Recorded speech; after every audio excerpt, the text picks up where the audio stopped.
com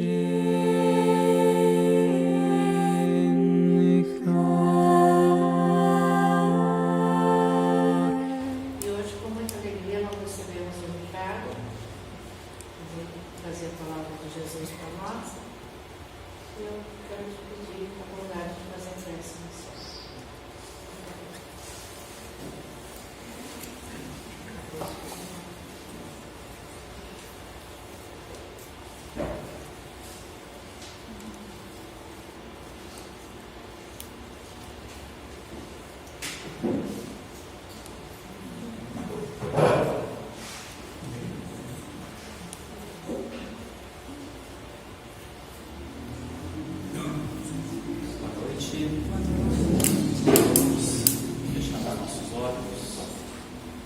Esvaziar as nossas mentes das nossas preocupações mundanas, terrenas. Deixemos os nossos corações livres para que recebamos as influências do alto, pedindo a Deus, nosso Pai, as bênçãos, Pai, que possamos passar por mais uma semana com muita fé, muito carinho, muito amor, muita humildade, sempre pedindo paciência, paciência, paciência. Possamos entender as tribulações da vida como os reais professores da existência e que caminhemos firmes em nossa jornada para que, através do Evangelho, entendamos que a vida é a oportunidade sagrada de nos aproximarmos de nosso Pai. Pedimos também, querido Mestre, que os nossos parentes, os nossos amigos que passam por dificuldades, desarmam algum tipo de vício, que estejam com o coração aflito, que os nossos zelosos irmãos espirituais possam também atendê-los, que os irmãozinhos que estejam perturbados, em companhia, através da obsessão, sabendo ser mútua, que eles possam ser encaminhados a um lugar elevado e que recebam um esclarecimento da atual situação e que despertem a consciência para o bem. Querido Mestre Jesus, pedimos a tua bênção, a tua luz, para que durante este momento em que faremos uma reflexão sobre o teu Evangelho, nos elevemos a ti. Que assim seja. O tema que nós iremos trabalhar é o capítulo 7 do Evangelho segundo o Espiritismo. Bem-aventurados os pobres de espírito. Tá? Então reparem que este capítulo ele tem como nome uma bem-aventurança. E a bem-aventurança, a inteira é essa daqui. Bem-aventurados os pobres de espíritos, porque deles é o reino dos céus. Esta bem-aventurança a gente tem que entender como algo muito importante pelo seguinte detalhe. Né? Nós temos o Decálogo, os 10 mandamentos que nós encontramos em Êxodos e Deuteronômios. E mais adiante nós temos, digamos, uma espécie de terreno que é certamente revolto e selhado por outros que não pertencem à nossa fé, mas que quando a gente olha com um pouquinho mais de atenção, nós percebemos que está muito além da coincidência, não é? Então vamos lá, não é? Moisés, a época dele, aproximadamente, a gente vai colocar em 1500 anos antes de Cristo. Se a gente pegar 500 anos antes de Cristo, 3 personalidades importantíssimas nascem quase ao mesmo tempo: Sócrates na Grécia, Buda na região ali que pertence à Índia e Confúcio na China. Se vocês observarem que essas 3 personalidades têm a dizer, nós já temos algumas noções éticas que vão, de certo modo, remexer o terreno para Jesus. Então nós temos um primeiro momento em que Moisés traz os 10 mandamentos. Depois nós temos esses 3 grandes espíritos que vêm trazer para nós noções também de elevação. Aliás, quando a gente pega para ler algum grego, eu costumo dizer senta, porque você vai ver o que eles têm para dizer com uma elegância, com uma precisão, com uma capacidade de análise que me deixa envergonhado. A gente passou um tempo gigantesco, né? Eles escreveram coisas ali 300 anos antes de Cristo, 500 anos antes de Cristo, e ainda a validade é extremamente atual. Tanto que a maneira como Sócrates entrega a vida é muito parecida com a de Jesus. Por quê? Porque eles têm um ideal e eles morrem em nome deste ideal. Quando Sócrates é condenado e ele não sabe, ele está preso, quem vai avisar é a esposa. Quando ela chega na cela, ela diz para ele: Sócrates, você foi condenado à morte. A resposta dele: todos nós estamos condenados à morte. Por quê? Porque a visão dele já é espiritual. A visão dele já é a visão que se sobrepõe à carne. Ele já tem essa noção plena de que nós estamos estagiando aqui. E aí ela não consegue compreender a elevação dessa resposta e diz: mas você não entende que você foi condenado injustamente? Resposta dele: e você queria que eu fosse condenado justamente? Então, olha a elevação. Reparem como nós já temos aí lampejos de uma alma que se sobressai à sua época. E aí nós temos Jesus. Quando a gente pega o sermão do monte, o sermão da montanha, nós temos as bem-aventuranças, que, se vocês observarem, é uma complementação. E a primeira bem-aventurança que ele vai falar é essa daqui. Então reparem que o capítulo 7 é muito importante, porque ele está dizendo que bem-aventurados os que têm um espírito pobre. A gente vai entender o que é isso, senão a gente não sai do lugar, porque parece que... O que é isso? O que quer dizer com isso, um pobre de espírito? Porque deles é o reino dos céus. Então, a primeira coisa que a gente tem que entender é o que é alguém que é pobre de espírito. Para a época, o entendimento é bem diverso do que nós temos atualmente. Pobre de espírito aqui, tá? Ele não entende os homens desprovidos de inteligência, mas os humildes. Então, pobre de espírito é humilde.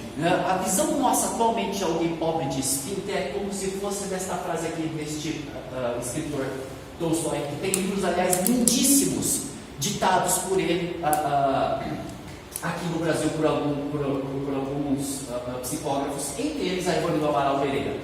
Há quem passe pelo bosque e apenas veja a lenha para a fogueira. Essa talvez seja a nossa ideia de alguém que é pobre de espírito, né? É aquela pessoa que não se encanta com digamos, a beleza da natureza, né? Aliás, existem estudos que comprovam, tá? E isso já é uma realidade. Pessoas que contemplam, pessoas que gostam de ir para a montanha, de ir para a praia, ficar olhando o pôr do sol, são mais altruístas. Elas buscam fazer o bem. Tá? E por que será? Por que existe essa relação? Não sei, me parece a hipótese mais próxima é a seguinte: é que essas pessoas, diante de uma beleza inenarrável, elas têm ideia da pequenez. Não é por quê? Porque eu estou diante do universo e eu não consigo expressar tamanha beleza, e você se sente mais humilde. E aí, quando você se sente mais humilde, você de alguma maneira fica alguém mais altruísta, mais caridoso, alguém que olha o próximo com mais doçura, mais ternura. Interessante isso, né? Então, nós vamos entender que esta palestra, estas palavras dizem respeito à humildade. Tá? Tudo que Jesus fala tem uma lógica incontestável. Jesus, ele não era simplesmente um grande argumentador, um filósofo inigualável. Não, a gente tem que entender Jesus como um homem que é mais antigo do que o nosso planeta, mas ele é uma alma muito calejada. É uma alma que, quando o planeta estava em sua formulação, ele já fazia parte disso. Então, este homem que veio para cá nos dá, digamos, esse instrumento que se chama Evangelho, que nada mais é do que um manual. Não é um manual do quê? De como nós chegamos mais rápidos à felicidade. Não é? Como é que eu consigo chegar de modo mais pleno, com menos sofrimento à luz? Não é? E é o Evangelho. E o Evangelho basicamente são duas coisas: é a vida dele e o que ele tem para dizer. Não é? Ele choca as pessoas. As pessoas que são tocadas por ele, as pessoas que estão em seu entorno, elas são modificadas por quê? Porque esse homem ele é chocante. Sócrates era igual. Não no mesmo nível, mas ele era igual neste sentido. Tanto que, reparem, os dois não escreveram nada. Quem escreveu sobre Sócrates? Praticamente Platão. Tem uma ou outra, mas o Platão, que era um cara que, aliás, pertencia à elite, se encantou com Sócrates, que não era da elite, parecido com Jesus também, e percebeu que o que ele tinha a dizer era tão profundo, que aquilo tinha que passar para a posteridade. Tá? A mesma coisa acontecia com Jesus. Então, quando a gente pega e começa a ler o que Jesus fazia, o que ele falava, a gente não pode abdicar da razão, porque deve ter um raciocínio por trás disso daqui que a gente lê, às vezes liga o automático, nem presta atenção, que é muito interessante. Quer ver? Lê comigo aí. Bem-aventurados, vou voltar aqui. Bem-aventurados os pobres de espíritos, porque deles é o reino do céu. Vamos traduzir, tá? Bem-aventurados. Bem-aventurados nada mais é do que feliz. É isso. Uma pessoa que tem ventura, não é aventura de ação. Ventura é felicidade. Então, o que ele está dizendo aqui? Feliz são os humildes, porque deles é o reino dos céus. Tá? O que é reino dos céus? Reino dos céus pode ser duas coisas. É um lugar? É. Mas reino do céu é o que também? É um estado de consciência. Não é? Céu e inferno são estados de consciência. Reparem que nós podemos estar num belo hotel em Paris, mas pensando nas piores coisas. Você pode estar por dentro destruído, enquanto você passa numa casa humilde aqui no quintal, para todo mundo reunindo, fazendo churrasquinho lá com a família. Eles estão no céu, né? Então céu e inferno não tem nada a ver com a questão de posses, não tem nada a ver com aquilo que se ostenta. Então, a primeira virtude, então aqui nós temos um guia de virtudes. A primeira virtude é a humildade. Você não pode ter outras virtudes se você não tem humildade. Por quê? Porque a gente tem sempre que melhorar. A gente está aqui para aprender, a gente está aqui para evoluir. Então, se eu tenho sempre que melhorar alguma coisa, a primeira noção é olhar no espelho e falar: nossa senhora, não é? Quanto que eu me irritei por aquela vez ali que eu quase falei, ainda bem que eu segurei. Tá? Às vezes não segura.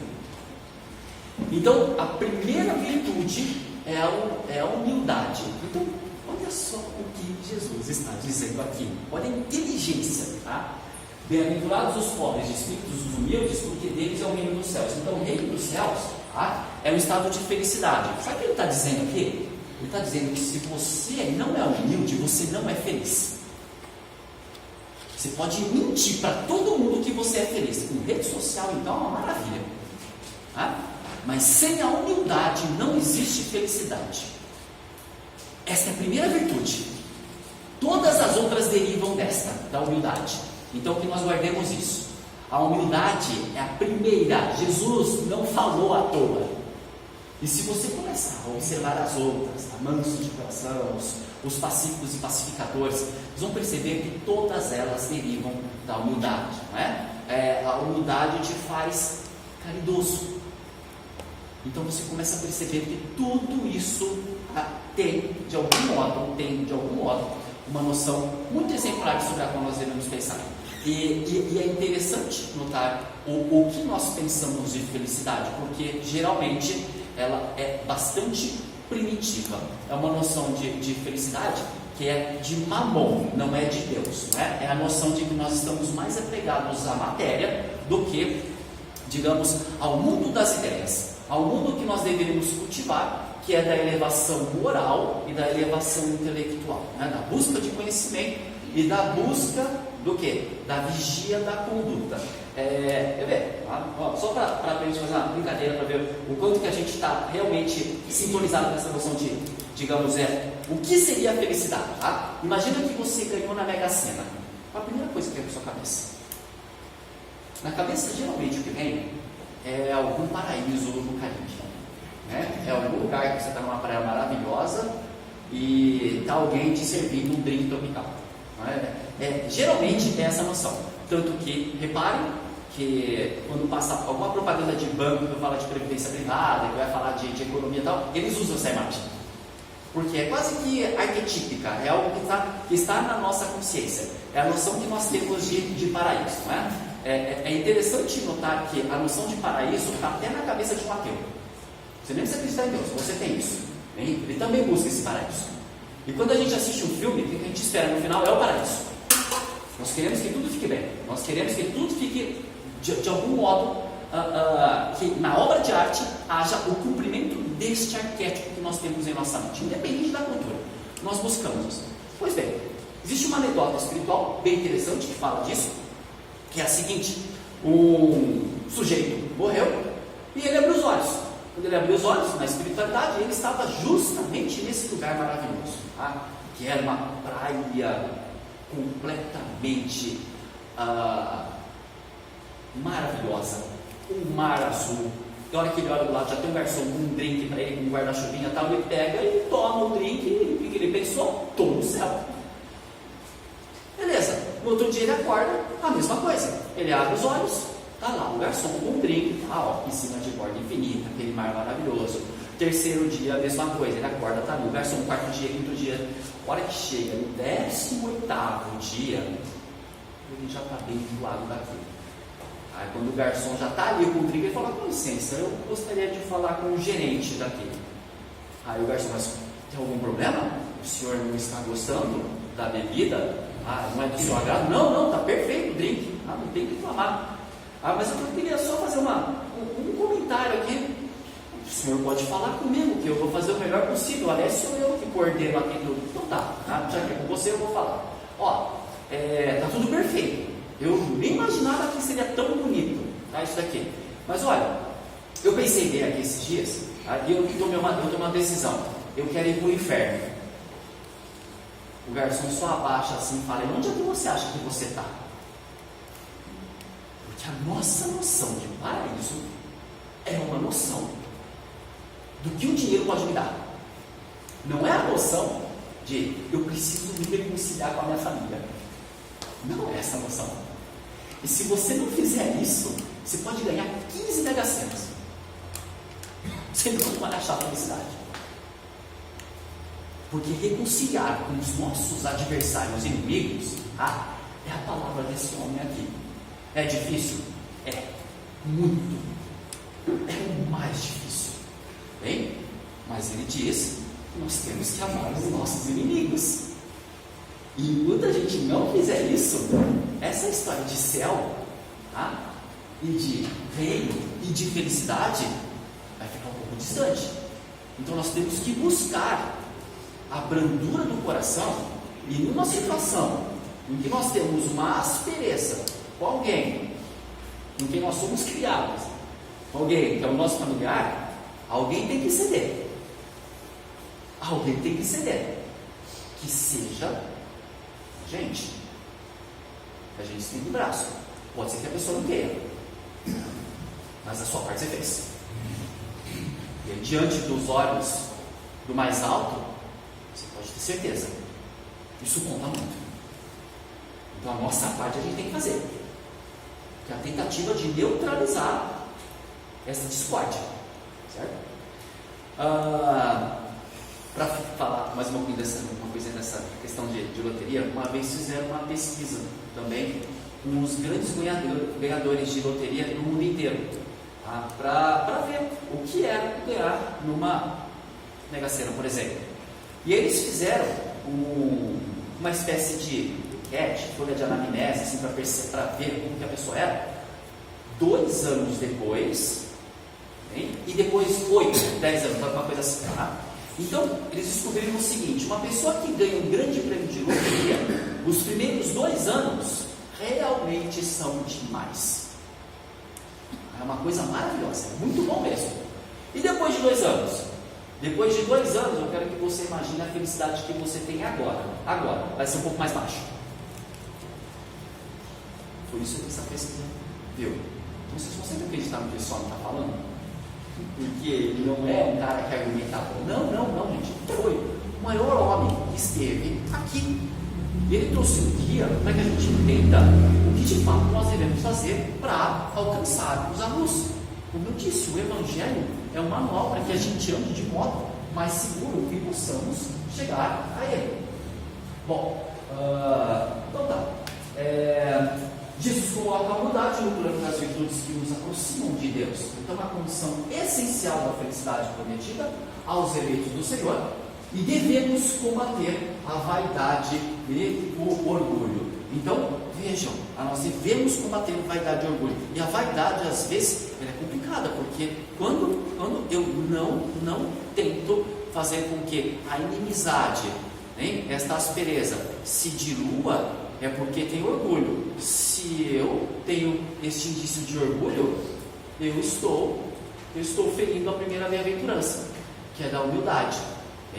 Então, a vaidade, ela pode se mostrar sob diversas faces. Não é? Uma coisa que é interessante notarmos é que nós estamos em uma cidade de cérebros. São Carlos é uma cidade bem privilegiada a respeito disso. Nós estamos na cidade com o maior número de doutores por habitantes da América Latina. Não é? E certamente que ao lado de grande inteligência deve caminhar a humildade. Isso sempre acontece? Não, nem sempre acontece.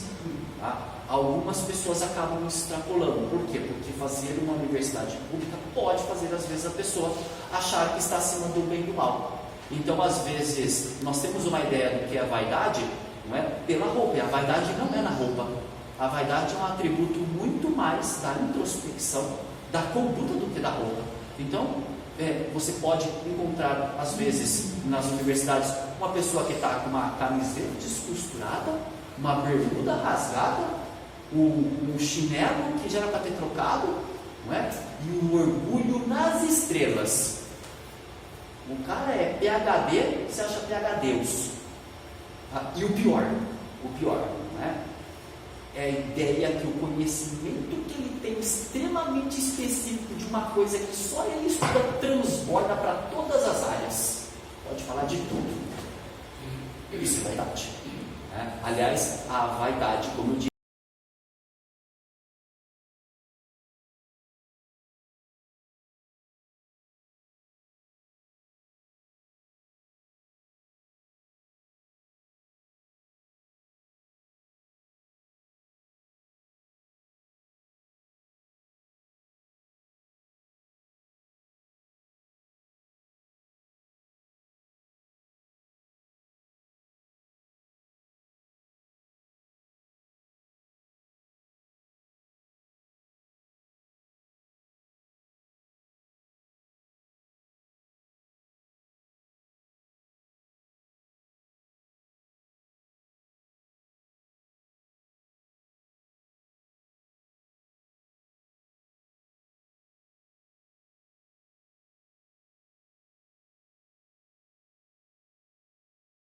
é o reino dos céus. Então, o reino dos céus, tá, é um estado de felicidade. Sabe o que ele está dizendo aqui? Ele está dizendo que se você não é humilde, você não é feliz.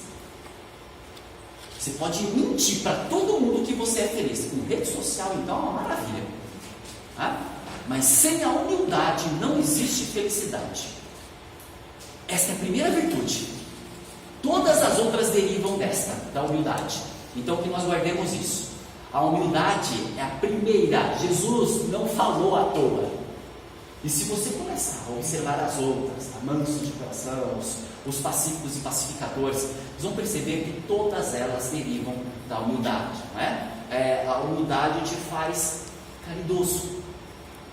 Então você começa a perceber que tudo isso tem de algum modo, uma noção muito exemplar sobre a qual nós devemos pensar.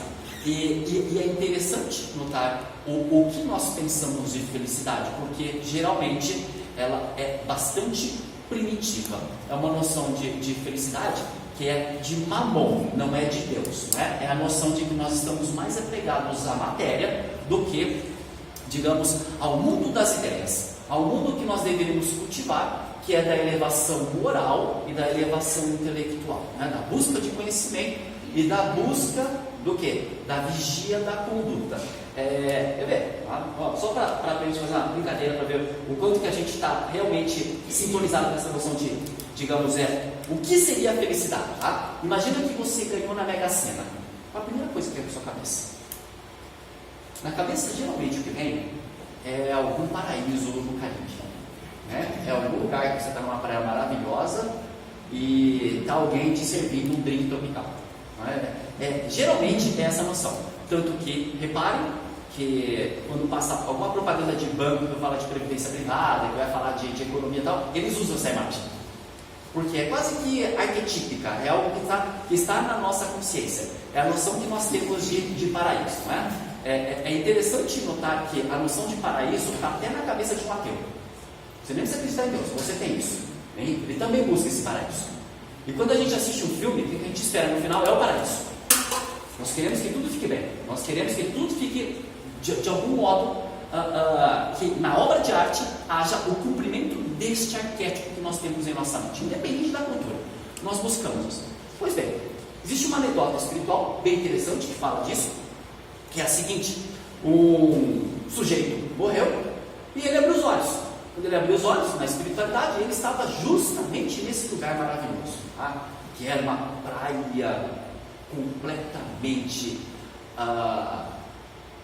maravilhosa, um mar azul. Na hora que ele olha do lado, já tem um garçom com um drink para ele, com um guarda-chuvinha e tal, ele pega e toma o drink, e o que ele pensou? Estou no céu. Beleza, no outro dia ele acorda, a mesma coisa, ele abre os olhos, está lá o garçom com um drink, piscina de borda infinita, aquele mar maravilhoso. Terceiro dia, a mesma coisa, ele acorda, está ali o garçom, quarto dia, quinto dia. A hora que chega no 18º dia, ele já está bem do lado daquilo. Aí quando o garçom já está ali com o drink, ele fala: com licença, eu gostaria de falar com o gerente daqui. Aí o garçom: mas tem algum problema? O senhor não está gostando da bebida? Não é do seu agrado? Não, está perfeito o drink. Não tem que reclamar. Mas eu queria só fazer um comentário aqui. O senhor pode falar comigo, que eu vou fazer o melhor possível. Aliás, sou eu que coordeno aqui tudo. Então tá, já que é com você, eu vou falar. Tá tudo perfeito. Eu nem imaginava que seria tão bonito, tá, isso daqui. Mas olha, eu pensei bem aqui esses dias, e eu tomei uma decisão. Eu quero ir para o inferno. O garçom só abaixa assim e fala: onde é que você acha que você está? Porque a nossa noção de paraíso é uma noção do que o dinheiro pode me dar. Não é a noção de eu preciso me reconciliar com a minha família. Não é essa a noção. E se você não fizer isso, você pode ganhar 15 Mega Senas. Você não vai achar felicidade. Porque reconciliar com os nossos adversários, inimigos, é a palavra desse homem aqui. É difícil? É. Muito. É o mais difícil. Bem, mas ele diz que nós temos que amar os nossos inimigos. E enquanto a gente não fizer isso, essa história de céu, e de reino e de felicidade vai ficar um pouco distante. Então nós temos que buscar a brandura do coração, e numa situação em que nós temos uma aspereza com alguém com quem nós somos criados, alguém que é o nosso familiar, alguém tem que ceder. Alguém tem que ceder. Que seja a gente estende o braço. Pode ser que a pessoa não queira, mas a sua parte você fez. E aí, diante dos olhos do mais alto, você pode ter certeza, isso conta muito. Então a nossa parte a gente tem que fazer, que é a tentativa de neutralizar essa discórdia, certo? Para falar mais uma coisa dessa questão de loteria, uma vez fizeram uma pesquisa também com os grandes ganhadores de loteria no mundo inteiro, para ver o que é ganhar numa Mega Sena, por exemplo. E eles fizeram uma espécie de enquete, folha de anamnese, assim, para ver como que a pessoa era 2 anos depois, hein? E depois 8, 10 anos, uma coisa assim, Então, eles descobriram o seguinte: uma pessoa que ganha um grande prêmio de loteria, os primeiros 2 anos, realmente são demais. É uma coisa maravilhosa, é muito bom mesmo. E depois de 2 anos? Depois de 2 anos, eu quero que você imagine a felicidade que você tem agora. Agora, vai ser um pouco mais baixo. Foi isso que essa pesquisa viu. Não sei se você vai acreditar no que esse homem está falando, porque ele não é um cara que argumentava. Não, gente. Foi o maior homem que esteve aqui. Ele trouxe um guia para que a gente entenda o que de fato nós devemos fazer para alcançarmos a luz. Como eu disse, o Evangelho é um manual para que a gente ande de modo mais seguro e possamos chegar a ele. Bom, então tá. Jesus coloca a humildade no plano das virtudes que nos aproximam de Deus. Então, uma condição essencial da felicidade prometida aos eleitos do Senhor. E devemos combater a vaidade e o orgulho. Então, vejam, nós devemos combater a vaidade e o orgulho. E a vaidade, às vezes, ela é complicada, porque quando eu não tento fazer com que a inimizade, esta aspereza, se dilua, é porque tem orgulho. Se eu tenho este indício de orgulho, eu estou ferindo a primeira bem-aventurança, que é da humildade. Então, a vaidade, ela pode se mostrar sob diversas faces. Não é?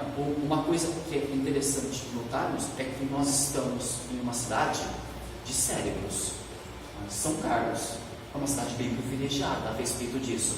Nós estamos na cidade com o maior número de doutores por habitantes da América Latina. Não é? E certamente que ao lado de grande inteligência deve caminhar a humildade. Isso sempre acontece? Não, nem sempre acontece. Tá? Algumas pessoas acabam extrapolando. Por quê? Porque fazer uma universidade pública pode fazer, às vezes, a pessoa achar que está acima do bem e do mal. Então, às vezes, nós temos uma ideia do que é a vaidade, não é? Pela roupa. E a vaidade não é na roupa. A vaidade é um atributo muito mais da introspecção, da conduta do que da roupa. Então, você pode encontrar, às vezes, nas universidades, uma pessoa que está com uma camiseta descosturada, uma bermuda rasgada, um chinelo que já era para ter trocado, não é? E um orgulho nas estrelas. O cara é PhD, você acha PhDeus. E o pior, não é? É a ideia que o conhecimento que ele tem extremamente específico de uma coisa que só ele estuda transborda para todas as áreas. Pode falar de tudo. Isso é vaidade. Aliás, a vaidade, como eu disse, ela não está na roupa. A roupa, neste caso, ela é secundária. É muito mais essa questão da conduta. Bom, esse bispo aqui, ele faz na parte de instrução dos espíritos, ele passa uma instrução muito interessante a respeito da experiência dele. Olha só, a inquietação torna-se geral. Entenda a inquietação como angústia, ansiedade. Ele escreveu isso aqui em 1862, imagina se ele viesse para cá hoje. A quem culpar, senão a vós que incessantemente procurais esmagar-vos uns aos outros, não podereis ser felizes sem benevolência mútua. E como a benevolência pode existir com orgulho? O orgulho eis a fonte de todos os vossos males. Aplicai-vos, portanto, em destruí-lo, se não quiserdes perpetuar as funestas consequências. Porque a vez de ter maior estima, o que brilha e encanta os olhos do que o que toca o coração, porque ele vai para a parte mais da riqueza, que é o que nos cega tanto. Apresente-se em qualquer parte um rico, debochado, perdido de corpo e alma, e todas as portas se lhe abrem. Todas as atenções são para ele, enquanto ao homem de bem, que vive no seu trabalho, mal se dignam todos de saudá-lo com ar de proteção. Olha que interessante esse raciocínio que ele vai fazer agora. Quando a consideração dispensada aos outros se mede pelo ouro que possuem ou pelo nome de que usam, que interesse podem eles ter em se corrigirem de seus defeitos? Então ele está dizendo que alguns, evidentemente não são todos, ele chama aqui de perdidos de corpo e de alma, debochados. E ele vai dizer o seguinte, isso que é interessante, o que o restante, os que estão ao seu entorno fazem? Viram uma espécie de súditos, porque é uma consideração exagerada. E merece consideração? Não. Só que ele está esta pessoa que de algum modo cedeu à vaidade, né, ela é assim por conta de quem? Por conta nossa. Porque nós dedicamos um olhar de reverência. Então nós temos culpa nisso. Muito interessante esse raciocínio, né? Por quê? Porque nós idolatramos. Por que ele vai fugir seus erros se o olhar da sociedade é um olhar de reverência? Ocorreria diversamente se a opinião geral fustigasse o vício dourado, tanto quanto o vício em andrajos. Interessante, né? Eu falei que essa questão da roupa, não é uma questão da vaidade, que muita gente acha que é uma vaidade, eu acho que tem alguns casos que podem ser. Ele está condenando aqui o vício em andrajos, que é andar com roupa assim, que você poderia estar com uma roupa melhor e você não está nem coloca essa roupa, não é? Como o vício dourado, que é o quê? O excesso, né? Então, o que o bispo está dizendo é o quê? Seja sóbrio. Seja sóbrio na roupa que você está usando. Mas o orgulho se mostra indulgente para com tudo que o lisonjeia. Tal estado de coisas é sinal certo de decadência moral. Então, veja que essa questão de nós, às vezes, nos exaltarmos por roupas em excesso, ou então de termos uma reverência excessiva para aqueles que são os poderosos, ele diz claramente que isso aqui é um sinal de decadência moral. Tá? Pobre raça humana cujo egoísmo corrompeu os caminhos, novamente coragem. Apesar de tudo, em sua misericórdia infinita, Deus te envia poderoso remédio para os seus males, um inesperado socorro à tua miséria.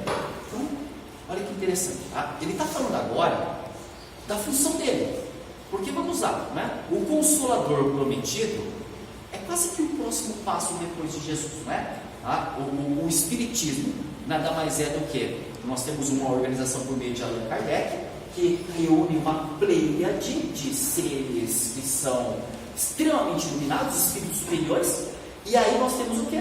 Nós temos médiuns que transcrevem essas instruções. Então, olha o que esse bispo está dizendo, tá? Que na misericórdia divina, Deus permitiu que nos fosse enviado poderoso remédio para seus males, um inesperado socorro à tua miséria. Que é o quê? Que é isso? É o Evangelho, pessoal. É o Evangelho segundo o Espiritismo. É o livro dos Espíritos. Abre os olhos à luz. Ele está chamando a nossa atenção. Lê isso, aproveita. Deus está te concedendo isso. Aqui estão as almas dos que já não vivem na terra. Eles te dirão com a autoridade da experiência quanto as vaidades são mesquinhas a par da eternidade. E uma confissão, né? No final aqui. Observe. Porque ele puxa, ele dá uma puxão de orelha, né? Abre os olhos, gente. Olha o que vocês estão recebendo aqui em mãos, né? Eles, e ele também. O Adolfo aqui, o bispo de Argel, ele também. Eles te dirão com a autoridade da experiência. Vocês entenderam o que é essa autoridade da experiência? Não é porque ele foi bispo. A autoridade da experiência é porque ele tropeçou. É isso que ele está dizendo. Porque eu também fui vaidoso, eu errei. Isso aqui é uma confissão. Com a autoridade da experiência, quanto as vaidades são mesquinhas a par da eternidade. Aí, para fechar aqui, eu volto para o capítulo 2. Nós temos um depoimento interessante, que é uma instrução também, de uma rainha da França, de 1863. Tá? Dá para a gente adivinhar que rainha é essa? Geralmente pessoas que têm muito poder, não têm muito dinheiro, não têm qualquer tipo de experiência espiritual, quando elas chegam no mundo espiritual, elas são um choque brutal, né? Por quê? Porque elas percebem claramente que as regras mudaram totalmente, né? E aí, olha o que essa rainha vai dizer: o orgulho me perdeu sobre a terra. O que foi que eu levei comigo da minha realeza terrena? Nada, absolutamente nada. E como para tornar a lição mais terrível, ela não me acompanhou sequer até o túmulo. Então, peraí, está dizendo que a realeza terrena não a acompanhou nem sequer até o túmulo? Isso daqui foi ditado em 1863. Provavelmente é a Maria Antonieta, a rainha decapitada na Revolução Francesa. Ela foi decapitada em 1793, 93. Hein? Ela está dando essa pista aqui, porque ela não morreu rainha. Ela já tinha perdido tudo, ela passa por um tribunal, até que ela perde tudo, toda a realeza, então muito provavelmente ela. Rainha eu fui entre os homens, em rainha pensei em chegar no meio do céu, mas que desilusão! E que eu queria atenção quando, em vez de ser ali recebida como soberana, dividir acima de mim, mas muito acima, homens que eu considerava pequeninos, e os desprezava, por não terem nas veias um sangue nobre. Para preparar um lugar nesse reino são necessárias a humildade, a caridade, a benevolência para com todos. Não se pergunta o que fostes, que posição ocupastes, mas o bem que fizestes, as lágrimas que enxugastes. São os caminhos mais penosos da vida, os que conduzem ao céu. Procurai, pois, o caminho através de espinhos e abrolhos e não por entre as flores. Que isso sirva de aviso para nós. E para encerrar este momento, é interessante o quanto que nós às vezes confundimos, né? Aqueles que são pequenos e de repente a gente passa para o lado e é uma pessoa bem maior. Tem uma história também espírita de um palestrante que desencarna. E quando ele desencarna, ele não está muito bem, né? Porque não adianta nada você fazer palestra e lá fora você esqueceu o Evangelho. E aí ele pega e vê uma senhora que frequentava sempre o centro espírita quando ele fazia palestra. E ela está luminosa, radiante. Ele se aproxima dela. Ele se aproxima, ela reconhece, na hora que ela vê, já abre aquele sorriso, abraça, e ele está ali, perplexo. E aí ele pega e pergunta: o que é que você fez? E ela: uai, eu fiz aquilo que você falou. Então isso sirva para a gente, né? Porque falar é uma coisa, fazer é outra. E o Evangelho é o altar de Deus, não é aqui, é a vida. É lá que a gente tem que ser cristão. Aqui é fácil, aqui está todo mundo, né? De algum modo, calmo, tranquilo, porque nós temos nossos irmãos espirituais aqui zelando por nós, fazendo com que a atmosfera seja extremamente suave. Então, que a gente se lembre disso, que de fato sejamos cristãos fora de um centro espírita. Muito obrigado pela atenção, fique com Deus, uma ótima semana.